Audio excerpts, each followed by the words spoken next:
सभी को प्रणाम साथियों। मैं हूं आचार्य आदित्य कुमार शास्त्री और मित्रों स्वागत करता हूं आप सभी लोगों का अपने इस वीडियो में।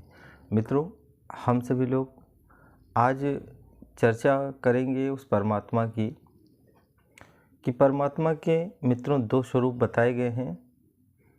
इनको हम अपनी इन चर्म चक्षुओं से क्या देख सकते हैं? क्या हम उस विराट ब्रह्म के दर्शन कर सकते हैं? क्या स्थिति ऐसी बने कि हम ऐसा माने कि उस परमात्मा की अनुग्रह के हम पात्र बन रहे हैं, उसकी निरंतर कृपा हम लोगों के भीतर बरस रही है? इन सारी बातों को हम कैसे महसूस कर पाएँ?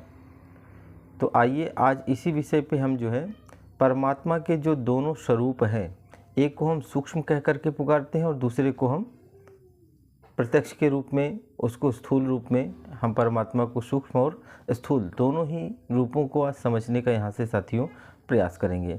तो आइए हम सभी लोग बहुत ध्यानपूर्वक इस विषय को समझते हैं। कहते हैं मित्रों कि एक तो परमात्मा का वह स्वरूप है कि जो व्यक्ति के अंतःकरण के अंतर्गत, कहते हैं ना, जीव मात्र के अंदर उस परमात्मा का निवास होता है, प्राणी मात्र के अंदर उस परमात्मा का निवास होता है। तो उसका निवास है तो किस प्रकार से है? तो कहते हैं वह प्रेम के रूप में, करुणा के रूप में, दया के रूप में, उदारता के रूप में, स्नेह के रूप में, इन रूपों में परमात्मा, यदि इन तत्वों की हमारे भीतर वृद्धि, अधिकता पाई जाती है तो हम निश्चित कह सकते हैं इसी बात को कि हमारे अंदर उस परमात्मा का स्वरूप सूक्ष्म रूप से वह राम हमारे भीतर रह रहा है, विराजमान है हमारे भीतर। क्यों? आप देखें कि जैसे जैसे हम जब शुभ कार्य करते हैं, अच्छे कार्य करते हैं, तो हमें अंदर की एक उल्लास, एक अंदर से आनंद, एक अंदर से भीतर का एक सुख हम लोगों को सामने दृष्टिगोचर होता है और भीतर से हम न जाने कौन सी संपदा को हमने प्राप्त कर लिया। किसी गरीब को, किसी निर्धन को, किसी असहाय को, किसी पीड़ित को, किसी की हमने यदि सहयोग किया, सहायता किया, उसकी मदद करी, उसकी देखभाल करी, अथवा हमने कुछ अंश अपने कमाई से निकाल करके दान पुण्य किया, तो ऐसे कार्यों को करते हैं तो भीतर से देखते हैं हमें एक अलौकिक शांति और सुख का अनुभव होता है। मित्रों, यह जो भीतर से हमें सुख और शांति का अनुभव करवाता है, ये बैठा हुआ राम ही ना वो पुष्ट होता है। उसको ही वो धर्म कृत्यों के माध्यम से, सत्कर्मों के माध्यम से उसको एक प्रकार से हम आहार दे रहे हुए होते हैं मित्रों। और वो जिस मात्रा में हमारे भीतर में वो बढ़ता हुआ आगे की तरफ जाता है, हम भीतर से अपने आप को भक्त कह सकते हैं, हम अपने आप को धार्मिक प्रवृत्ति कर सकते हैं, हम खुद को आस्तिक कह सकते हैं, हम ईश्वर भक्त कह सकते हैं अपने आप को, और हम ये कह सकते हैं कि हमारे हृदय के अंदर वो राम विराजमान है। हम ईश्वर के उस परम चेतना के एक अंश हैं। अब जितनी मात्रा में वो चीज़ें बढ़ती जाएं, इसी के अनुरूप आप दूसरी ओर देख करके देखें तो कहते हैं कि अगर हम निचले और घटिया स्तर के यदि कार्य करना शुरू कर देते हैं, हमारी विचारणाएं, हमारे कर्म, हमारे व्यवहार, हमारे चिंतन, हमारा चरित्र यदि निकृष्टता की ओर जब आगे की ओर बढ़ता जाता है, तो भीतर का वो बैठा हुआ राम, वो आत्मा हमारी चीखती है, पुकारती है, चिघाड़ती है, धिक्कारती है, हम लोगों को उस ओर बढ़ने से हमें रोकती है, मना करती है। जो हम दुर्व्यसनों की ओर लिप्त होते हुए दिखाई पड़ते हैं, हम व्यभिचार की ओर लिप्त होते दिखाई देते हैं, हम कामुकता, वासना अथवा लोभ के वशीभूत हो करके जब हम किसी को प्रताड़ित अथवा किसी को हम सताते हैं, तो हमारे भीतर बैठा हुआ राम हम लोगों को क्या करता है? वो धुतकारता है। और वहीं जब हम कुछ ऐसे कार्य करते हैं, अच्छे कार्य करते हैं, श्रेष्ठ कार्य करते हैं, धर्मयुक्त काम करते हैं, तो वो अंदर से बैठा हुआ राम हमें एक अलौकिक सुख का अनुभव करवाता है कि मानो जैसे कोई शाबाशी दे रहा हो, हमारी पीठ थपथपा रहा हो, ऐसा हमको अनुभव होता है। तो यह सूक्ष्म रूप से यदि हम परमात्मा के दर्शन करना चाहें तो यही एक माध्यम है। उस सूक्ष्म चेतना को दूसरा कोई रास्ता नहीं है। जिस प्रकार हवा को स्पर्श किया जा सकता है, न तो उसको देखा जा सकता है, किंतु उसको महसूस किया जा सकता है। अग्नि के गर्माहट को महसूस किया जा सकता है, उसी प्रकार से शीत ठंड को महसूस किया जा सकता है। और हमें ऐसा महसूस होता है कि हम इस वातावरण में पहुँचे हैं तो हमको शीतलता का अनुभव हो रहा है, सुगंधी का अनुभव हो रहा है। और यह अनुभव ही हमें इस बात का जो है प्रमाण है कि यदि अगर यहाँ पहुँच करके हमको अग्नि का अनुभव हो रहा है तो निश्चित रूप से कहीं ना कहीं जो है वो अग्नि जरूर होगी। अगर हम यहाँ पहुँच करके हमको सुगंधित हमारा हो जाता है व्यक्तित्व, तो हम इस बात को कह सकते हैं कि आसपास कहीं ना कहीं फूलों की झाड़ियाँ जरूर होंगी। और मित्रों, यदि सत्काम और सत्कर्म और अच्छे कर्म को करके भीतर से उल्लास, आनंद और भीतर से उत्साह का वर्धन होता है, तो हम इस बात को कह सकते हैं छाती ठोक करके कि हमारे भीतर कहीं ना कहीं राम विराजमान है। तो एक तो दृष्टि मित्रों यह हो गई हम लोगों की कि जिस तरह हम अपने उस परमात्मा को अपने भीतर की ही चेतना में हम उसको महसूस कर सकते हैं। और ये जितने भी कृत्य हैं, उपासना है, साधना है, आराधना है, यज्ञ है, हवन है, ये सारे कृत्य ये सिर्फ उसको बलवती बनाने के लिए, उसको दृढ़ करने के लिए, उसको पुष्ट करने के लिए, उसको मजबूत करने के लिए एक प्रकार का आहार है जो भीतर बैठे राम को, भीतर बैठे सतोगुण प्रवृत्ति को, भीतर बैठी हमारी अंतश्चेतना को, भीतर बैठे हमारे आत्मा तत्व को जो पुष्ट करता है अच्छे कार्यों को करने के उपरांत। और इसी के विपरीत मित्रों, अब हम लोग दूसरे पहलू को एक बार देख करके देखें। दूसरा पहलू क्या है? तो कहते हैं कि दूसरा पहलू वह है जिसको हम लोग क्या कह करके पुकारते हैं, उसको हम लोग कहते हैं कि इस विराट ब्रह्म को, एक तो सूक्ष्म परमात्मा का होगा स्वरूप, अब हम लोग जो है ना, अब उसके स्थूल शरीर को देखने का, स्थूल स्वरूप को देखने का। मित्रों, परमात्मा का वैसे तो कोई भी आकार नहीं है, वो हमारी भावनाओं के तद अनुरूप जैसे हमारे भीतर की भावनाएं होती हैं, क्योंकि परमात्मा ने यहाँ जो है स्वतंत्रता दे रखी है इस बात की, एक नाम की और एक रूप की। हम किसी भी नाम के द्वारा उस परमात्मा का स्मरण कर सकते हैं, अपनी मनोभाव के अनुसार हम उसका चित्रण कर सकते हैं। जैसे भी छवि को हम जो है ना, हम उसकी छवि को देखना चाहे मन में उसकी छवि को बिठा लेते हैं, वह परमात्मा उसी के अनुरूप, उसी भाव के अनुरूप वो अपने आप को प्रकट करता है। तो एक तो यह हो गया मित्रों कि परमात्मा का व्यक्तिगत रूप से कोई स्वरूप नहीं है, वो जो भी स्वरूप हम लोग आज देखते हैं ये भक्तों के द्वारा विनिर्मित ही स्वरूप है। अब अगर हमें उसको, उस परमात्मा के स्थूल स्वरूप को देखना है, हम भी देखना चाहते हैं जिस तरह हम लोगों ने पुस्तकों में, पुराणों में और सोशल मीडिया के माध्यम से हमने जो है फिल्मों में आदि में हमने परमात्मा के जो चित्रण हम लोगों ने देखे हैं, और अगर हम अपनी इन आँखों से उसको ही देखना चाहें तो कहते हैं वो थोड़ा कठिन विषय है। पर हाँ, यदि तत्व की दृष्टि से देखना चाहेंगे, ज्ञान की दृष्टि से देखना चाहेंगे, सूक्ष्म की दृष्टि से देखना चाहेंगे, तो आप उसको प्रत्यक्ष भी देख सकते हैं। हम और आप उसको प्रत्यक्ष से भी देख सकते हैं, इन खुली आंखों से भी उसे देख सकते हैं। कैसे देख सकते हैं? स्वामी विवेकानंद जी से भी इस बात को कहा गया। लोगों ने पूछा, जब वो जो है अपने वाक्यों को समाप्त किया तो बहुत सारे लोग उनसे मिलने के लिए आए और कहा कि आप किस इष्ट की आराधना करते हैं, किस देवता की पूजा करते हैं, और जो आपके अंदर इतनी बड़ी योग्यता है हम लोग भी उनकी आराधना करें। तो उन्होंने बड़े सहज भाव से इस बात को कहा था कि मैं उस परमात्मा की पूजा करता हूँ जिसे इस दुनिया के नासमझ लोग जो है मनुष्य कह करके पुकारते हैं। क्या है मित्रों? ये वही है तत्व दर्शन है, ये वही है, ये विचार की दृष्टि है, ये देखने का दृष्टिकोण है। साथियों, परमात्मा ने जो है, हम लोग गीता भी पढ़ते हैं, हम लोग राम कथाओं को भी श्रवण करते हैं, हम लोग महाभारत आदि ग्रंथों को भी प्रण करते हैं। पर मित्रों हम लोग केवल उसके जो है ना, उनके बाह्य प्रसंगों को ही केवल देखते हैं, सुनते हैं और समझते हैं।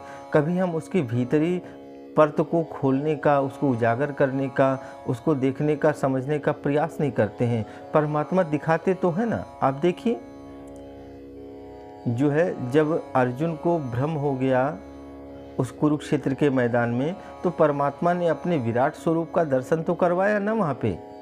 तो विराट स्वरूप में देखा क्या अर्जुन ने? यही तो देखा। क्या देखा? अनेकों सूर्य देखे, अनेकों चंद्रमा देखा, अनेकों ब्रह्मांड देखे और अनेकों उन्होंने उस कुरुक्षेत्र का मैदान भी उनको दिखाई पड़ा उनके श्रीमुख में, उनके उस विराट स्वरूप में। और उस कुरुक्षेत्र के मैदान में कृष्ण भी दिखाई पड़े और अर्जुन भी दिखाई पड़े। क्या है मित्रों इसका भाव? भैया, सब में मैं हूँ और मुझ में ही सब कुछ है, मुझसे इतर कुछ नहीं है। क्यों नहीं समझ पाते हम इस बात को? बाबा कहते तो हैं कि सिया राम मैं सब जग जानी और करहूँ प्रणाम जोर जुग पानी। मित्रों, दो हैं इस सृष्टि में, एक जड़ है और एक चैतन्य है।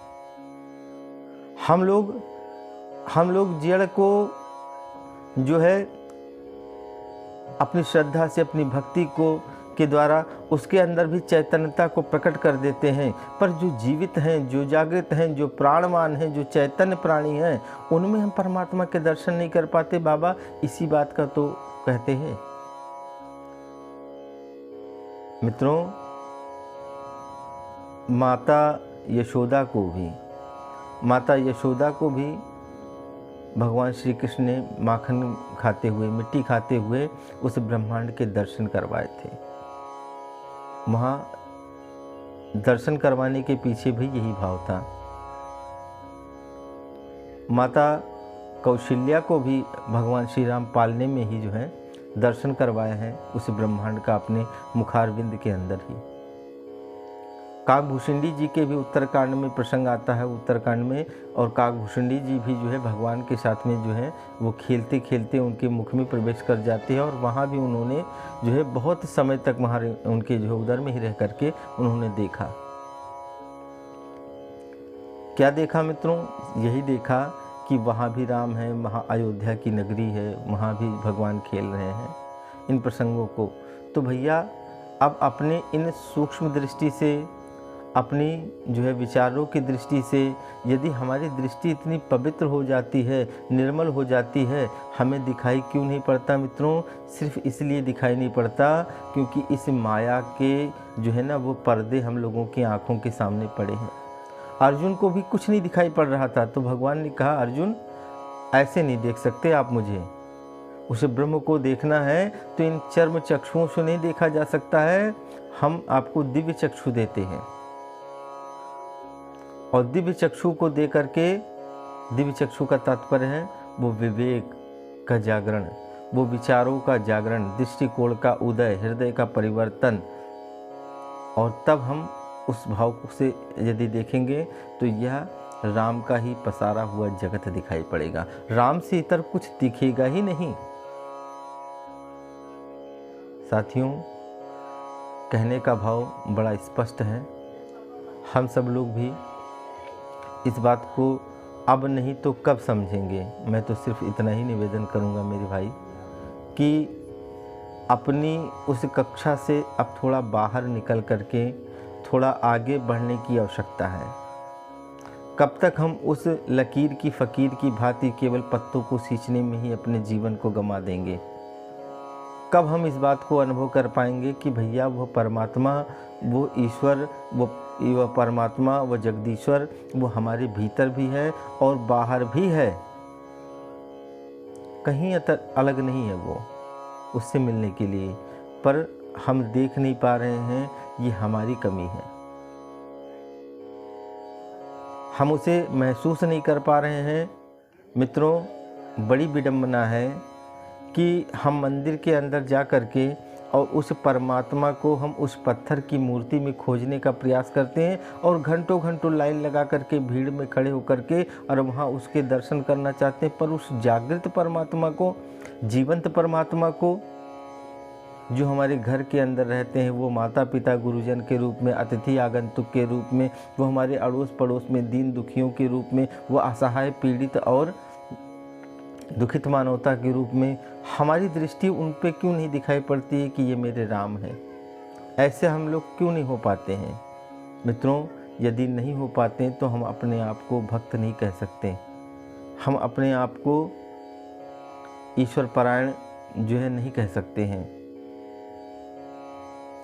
फिर तो हम केवल जो है ना, फिर तो हम केवल वो कक्षा 1 के, वो नर्सरी के, वो शिशु के जो है विद्यार्थियों की तरह जो है ना, वो केवल हम होंगे।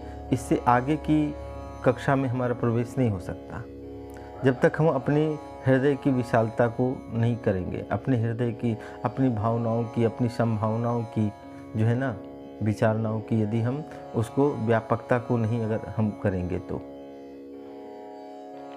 मित्रों, आशा करता हूँ कि आप लोग मेरे इस भाव को, मेरे इस तथ्य को, इस प्रसंग को, इस संदेशे को आप गहनतापूर्वक सुन रहे होंगे, समझ रहे होंगे और जान भी रहे होंगे, महसूस भी कर रहे होंगे कि मैं किस ओर आपको लेकर चलने के लिए प्रेरित कर रहा हूँ, किस ओर आपको जाने के लिए इशारा कर रहा हूँ, किस ओर आपको अपने साथ ले चलने के लिए तैयार बैठा हूँ। साथियों, एक छोटा सा प्रयास है जहाँ हम लोग इस चैनल के माध्यम से हम लोग यही प्रयास करते हैं कि हम अपने उन सभी लोगों को जो भगवत भक्त हैं अथवा जो हिंदू हैं, जो सनातन हैं, जो मनुष्य मानव मात्र के में देह धारण करके आए हैं, उन सब का एक ही लक्ष्य है, एक ही उद्देश्य है, एक ही ध्येय है, अपने इस जीवन को सार्थक कर लेना, ये जन्म मृत्यु के चक्कर से मुक्त हो जाना, ये बार बार आने जाने का ख़त्म हो जाए चक्कर। मरने के समय एक चेहरे के ऊपर एक हल्की सी मुस्कान हो, हमें जो है ना वो मृत्यु की पीड़ा भी जो है ना, उससे भी हम मुक्त हो जाएंगे यदि हमने उस वास्तविकता को समझ लिया तो। क्योंकि जब तक हम जानेंगे नहीं तब तक उस पथ के पथिक बन नहीं सकते, आगे चल नहीं सकते। जब तक हम उसी भ्रम में पड़े रहेंगे, थोड़ा सा उससे ऊपर उठने की आवश्यकता है। और मित्रों, यदि उस ओर थोड़ा सा आगे बढ़ने का हम लोग साहस, हिम्मत, प्रयास कर पाते हैं तो आप अनुभव कर पाएंगे कि आपको उस राम का प्रतिपल प्रतिक्षण आपको जो है ना सानिध्य, संरक्षण, आप उससे विलग कतई नहीं है। हर क्षण आपको वो दिखाई पड़ेगा, आप महसूस करेंगे उसकी कृपा की जो है मेहर हर क्षण अपने भीतर हम और आप महसूस करेंगे।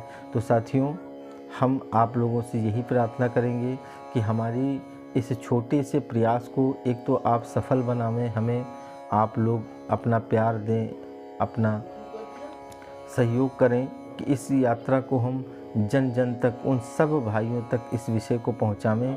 और भी सारे विषय हैं, आप एक बार हमारे उस चैनल को जा कर के विज़िट करें। वहाँ जो भी बातें होती हैं, हम इधर उधर की बातें अनर्गल नहीं करते हैं। हम जो भी हैं वो धर्मशास्त्र, वेद, पुराण, साहित्य और वो जो उसके अंदर के रहस्य हैं, जो उसके भीतर की परतें हैं, जो उसके अंदर का सार तत्व है, केवल हम उस पर ही चर्चा करते हैं साथियों।